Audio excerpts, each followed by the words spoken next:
வாழ்க வையகம் வாழ்க வையகம் வாழ்க வளமுடன்.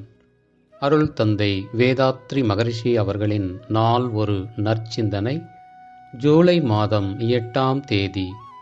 தலைப்பு நடிப்புச் சினம்.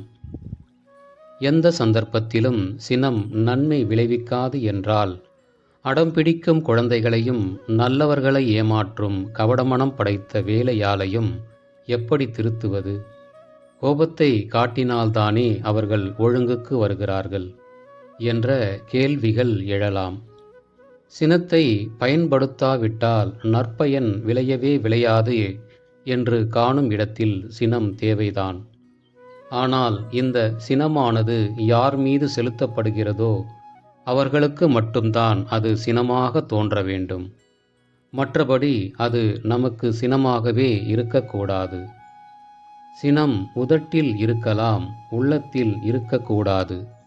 சினம் வந்தது போல் வேண்டிய அளவு நடிக்கலாம், ஆவேசத்தை வேண்டுமானாலும் காட்டலாம்.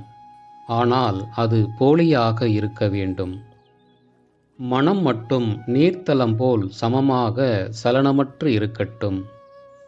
அது எப்படி சாத்தியம் என்றால், சினிமாவில் பார்க்கிறோமே, வில்லனுக்கு கதாநாயகன் மேல் என்ன கோபம் வருகிறது?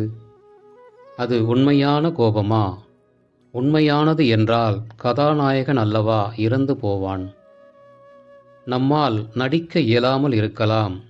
ஆனால் உண்மை சினத்தின் அபாயத்திலிருந்து தப்ப நடிக்க கற்றுக்கொண்டுதான் ஆக வேண்டும்.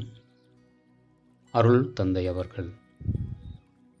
வாழ்க வளமுடன்.